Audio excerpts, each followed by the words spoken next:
Welcome to bird media. నేను మీ పవన్ కృష్ణమూర్తి.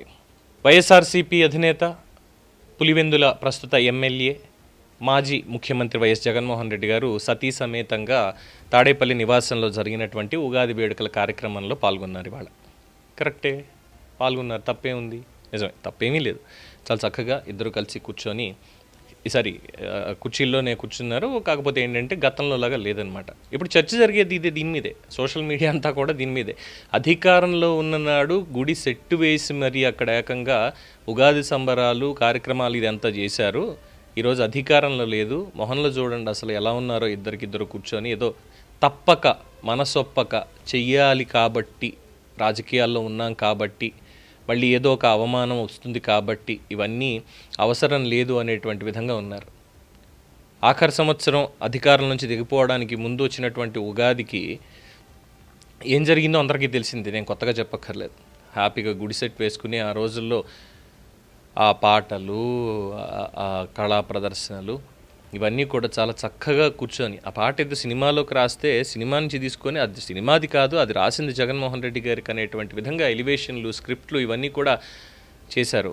ఆ రోజు మొత్తం అంతా చేసింది ఆలయాల సెట్టింగ్లకి 1.45 కోట్ల రూపాయలు ఖర్చు చేశారు. అలాగే అక్కడ క్యాంప్ ఆఫీస్లో కళా ప్రదర్శనలు, ఇతర ఆర్భాటాలు వీటికి సంబంధించి 1,67,00,000 రూపాయలు ఖర్చు ఇది చేసినటువంటిది.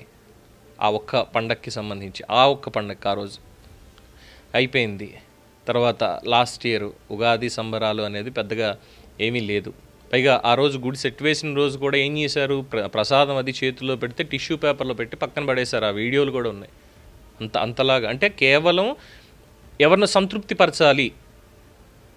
సంతృప్తి పరచడానికే ఈ వేషాలన్నీ కట్టారు తప్పితే ఇంకొకటి ఏమీ లేదు.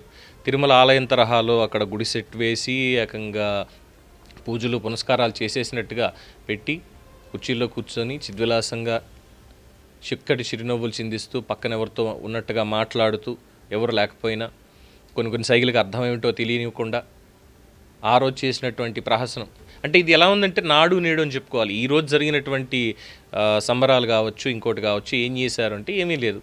చక్కగా వేద పండితులను కూర్చోబెట్టుకున్నారు, పూజలు పునస్కారాలు చేశారు, అయిపోయింది. వెల్లంపల్లి శ్రీనివాసరావు గారు వెనకాల నుండి కూర్చుని ఇవన్నీ దగ్గరుండి మరి ఆయన చేయించేసి వచ్చారు ఉగాది సంబరాల పేరుతోటి. ఇంకా అక్కడ పంచాంగ శ్రవణం, రాజ్యపూజ్యం 1, అవమానం 7. మరి నాడు ఆ రోజు అధికారంలో ఉన్నాం కాబట్టి హంగు ఆర్భాటాలు ఇవన్నీ కూడా జరిగాయి బాగా. డబ్బులు మనమైతే ఖర్చు పెట్టకూడదు, ప్రజలదైతే ఖర్చు పెట్టి ఏదైనా చేసుకోవచ్చు అనేటువంటి ఒక నెరేషన్ అయితే ఇక్కడ వచ్చేస్తుంది 100%. ఎందుకంటే ఆ రోజు మరి 1,67,00,000 కళాకారులకి, 1,45,00,000 ఆలయాల సెట్టింగులకి వీటన్నిటికీ వేసి ఇదంతా చేసి ఏసీలకి తర్వాత మిగతా వాటికి ఎంతెంత ఖర్చులు పెట్టారు ఏంటనేది ఒకసారి ఖర్చుల లెక్క మళ్ళీ చెప్పుకుందాం. ప్రభుత్వం మరి ఏమైనా రికవరీ చేసిందా లేదా అనేది తర్వాత చూసుకోవచ్చు. బట్ ఈరోజు కూడా ఏంటంటే ఉగాది సంబరాలకు వెళ్ళినటువంటి జగన్మోహన్ రెడ్డి గారు అక్కడ కూర్చుని చేసినటువంటిది. ఇప్పుడు శాస్త్రంలో మనకి వేదమంత్రాలు చదువుతూ చెప్తారండి, ప్రతిదానికి ఒక అర్థం అనేది ఉంటుంది. అక్కడికి వెళ్ళి చెప్పిన తర్వాత సార్ ఇక్కడ ఈ మంత్రానికి మీరు ఇది మీరు చెయ్యాలి, ఆత్మ ప్రదక్షిణ నమస్కారాన్ని సమర్పయామి అని చెప్పి దానికి మంత్రం చెప్తూ ఉంటే మన చుట్టూ మనం ప్రదక్షిణ చేస్తాం 3 సార్లు. యానికానిచ పాపాన్ని జన్మాంతర కృతానిచ తాని ప్రణశ్యంతి ప్రదక్షిణం పదే పదే. పాపోహం పాపకర్మాహం పాపాత్మ పాప సంభవ త్రాహిమాన్ కృపయాదేవ శరణాగత వత్సల అన్యథా శరణం నాస్తి త్వమేవ శరణం మమ అని. అది ఏ కార్యక్రమం చేసుకున్నా, సత్యనారాయణ వ్రతమా లేదు అంటే ఉగాదా శ్రావణమా, ఏం చేసినా కానీ విధిగా చివరిలో ఆత్మ ప్రదక్షిణ నమస్కారాన్ని దేవుడికి చెల్లించాలి అని చెప్తారు కదా. అది వెళ్ళి చెప్తుంటే అది కూడా చేయట్లేదు. అంటే ఇది మరి దాన్ని అవమానించినట్ట లేదు, నా సాంప్రదాయం కాదు అని వదిలేసి కేవలం ఏదో ఉగాదికి అక్కడ ఉండమన్నారు కాబట్టి ఉన్నానన్నట్టు అనేది అది వారి విజ్ఞతగా వదిలేస్తాను. దాన్ని నేనేం పెద్ద కామెంట్ చేయను. బట్ అధికారంలో ఉన్న రోజు చక్కగా నవ్వుతూ మంచిగా పెద్ద పండగలాగే దాన్ని ప్రభుత్వ సొమ్ముతో నడిపించుకున్నటువంటి జగన్మోహన్ రెడ్డి గారు మరి ఈరోజు కూడా లేని ప్రతిపక్ష హోదా కోసం కోర్టుకు వెళ్ళి పోరాడుతున్నటువంటి వ్యక్తి ఈరోజు కూడా పండగ అంతే ఘనంగా చేసుకోవచ్చుగా. మళ్ళీ అలాంటిది సెట్టింగ్ వేసి మరీ చేసుకోవచ్చుగా. ఈసారి సెట్ వేశారు, కాకపోతే గుడి సెట్ కాదంతే. ఈసారి కూడా ఒక సెట్టింగ్ వేశారు ఉగాది సంబరాలతోటి. పరాభవనామ సంవత్సరం ఉగాది సంబరాలు అని చెప్పని పెట్టుకున్న తాడేపల్లి ప్యాలెస్లోనే ఓ మూలకి మామూలుగా ఏదో ఓ పెద్ద బ్యానర్ ఒకటి కట్టేసి షామియానా వేసి అక్కడ 2 కుర్చీల్లో మామూలుగా కూర్చున్నారు. ఆ రోజు ఏకంగా రాజసింహాసనాలలాగా పెద్ద పెద్ద సోఫా సెట్లు, రిక్లైనర్లు ఇలాంటివన్నీ పెట్టుకొని కూర్చుని ఆ రోజు చేసినటువంటిది. ఏమైపోయింది అంటే ఆ రోజు ప్రజల సొమ్ము మా ఇష్టం, ముఖ్యమంత్రిగా ఉన్నాను ఎలాగైనా ఖర్చు పెట్టించుకోవచ్చు, R&Bది కాకపోతే ఇంకో దాని నుంచి తీసుకొస్తారు సొమ్ములు, లెక్కాపత్రం ఎవరికీ చెప్పాలా, అక్కర్లేదుగా.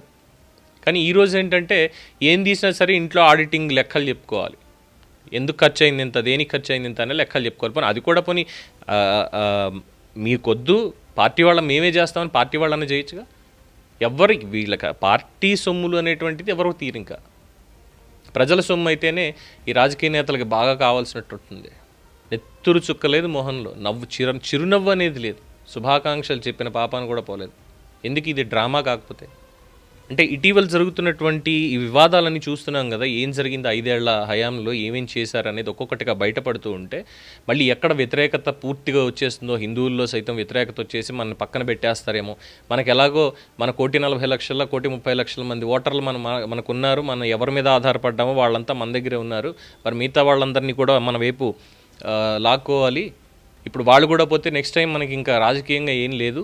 పవన్ కళ్యాణ్ ఇప్పటికే పగబట్టేసి కూర్చున్నాడు, అధపాతాళానికి తొక్కేస్తానని శపథం చేశాడు, 11కు పరిమితం చేసి రేపొద్దున 29 ఎలక్షన్స్కి ఏ మొహం పెట్టుకుని వెళ్తాం మనం, ఎవరిని ఓట్లు అడుగుతాం, అడగాలి అంటే మరి ఇలాంటి పనులు చేయాలి కదా అన్నట్టు అనేటువంటి దానికి ఏదో ప్రూవ్ చేసుకోవాలి అన్నటువంటి తాపత్రయం తప్ప వాస్తవంగా ఈ ఉగాది పండగ చేసుకోవాలి, అక్కడ శుభ్రంగా కూర్చుని ఇవన్నీ చేయాలి అన్నటువంటిది ఏ కోసైనా కనబడలేదు అంటున్నారు చాలామంది. సోషల్ మీడియా అంతా కూడా మళ్ళీ ఇప్పుడు ఇదే వైరల్ అవుతుంది. అన్నయ్య ఆ రోజు అధికారంలో ఉన్నప్పుడేమో గుడి సెట్లు వేసి ఏకంగా కళాకారులను పిలిపించి పొద్దుంచి మధ్యాహ్నం దాకా కార్యక్రమాలు నడిపింపజేసి ఇన్ని కోట్ల రూపాయలు ఖర్చు చూపించారు. ఇప్పుడు వచ్చేసరికి ఏమో ఏదో నామకే వస్తే సాదా సీదాగా వచ్చామా, ఉన్నామా, వెళ్ళామా అన్నట్టుగానే ఇద్దరిని తీసుకొచ్చారు అని చెప్పి మొన్న మధ్యన యాగం చేశారు ఎక్కడో తిరుమలలో, మన కడపలో నందీశ్వర విగ్రహ ప్రతిష్ట ఏదో జరిగింది కదా, అక్కడ ఏదో హోమం చేశారు. హోమం చేసినప్పుడు కనీసం ఆ రోజు ఎందుకు భారతిరెడ్డి గారిని తీసుకెళ్ళలేదు? సతీ సమేతంగా చేయాల్సినటువంటి పనులు కదా అవి. ఈరోజు తీసుకెళ్లారు ఉగాది పండగకి. అంటే మళ్ళీ ఇక్కడ సేమ్ ఇదే కైండ్ ఆఫ్ స్ట్రాటజీ అనుకోవాలి, అంతకుమించి ఏమీ పెద్ద ఆలోచన లేదు దాంట్లో. సో నాడు నేడు వాళ్ళు చెప్పుకునేటువంటి కార్యక్రమం పేరు నాడు నేడు ఆపేశారని మొన్న కూడా జగన్మోహన్ రెడ్డి గారు కార్యకర్తల సమావేశంలో అన్నారు. ఆ నాడు నేడు కార్యక్రమం లేదు, బడికి చేయట్లేదు, అది చేయట్లేదని లోకేష్ని విమర్శిస్తూ చేశారు. ఆ నాడు నేడు ప్రోగ్రాం పార్టీకి కూడా ఆపాదించుకుంటే, జగన్మోహన్ రెడ్డి గారి లైఫ్ స్టైల్కి అనువదించుకుంటే సేమ్ నాడు అధికారంలో ఉన్నాం కాబట్టి ప్రజల సొమ్ముతో పండగ ఏ విధంగానైనా చేసుకోవచ్చు. ఈరోజు అధికారంలో లేము, కనీసం ప్రతిపక్ష హోదా కూడా ప్రజలు మనకి ఇవ్వకుండా 11కి పరిమితం చేసి కూర్చోబెట్టారు. అందువల్ల అంత హంగులు ఆర్భాటాలు మనకి ఎందుకు అవసరం లేదు, మన డబ్బులు ఎందుకు ఖర్చు పెట్టడం అనేటువంటి విధంగా ఏదో నడిపించేశారు అన్నటువంటి విమర్శ బలంగా వినిపిస్తోంది. ఏమంటారు? జగన్మోహన్ రెడ్డి గారు చేసింది కరెక్టే అంటారా? ఆ రోజు గుడి సెట్, ఈరోజు ఏమీ లేకుండా. మీ అభిప్రాయం తెలియచేయండి. చూస్తూనే ఉండండి ది బర్డ్ మీడియా.